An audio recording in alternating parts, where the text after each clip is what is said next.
Hi everybody, and welcome once again to Around the Spider-Verse. I'm actually going to talk about the Electric Company Spider-Man. He was actually a personal favorite of mine growing up. I know Brad Douglas actually loved him because he discovered what about Spider-Man during the old series and everything. So I'm here to give the little lowdown on who this amazing Spider-Man was on the old PBS show, The Electric Company.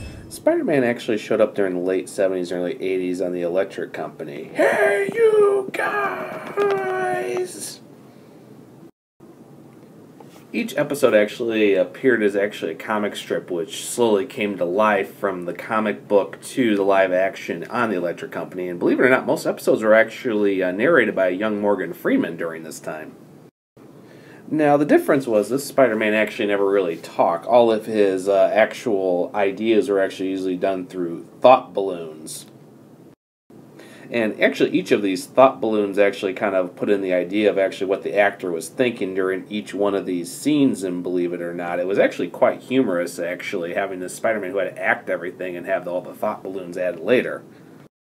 Of course, Spider-Man actually did talk, but of course it was like normal word balloons. And of course, as you can see right here from these actors from one episode, they actually saw what he was saying. And this actually happened for several episodes during narrations where he would say something in a thought balloon, and it would actually be recognized by the different actors or villains in the storyline. It was actually very humorous and actually worked really well because it was in a way kind of done in live action to a comic book.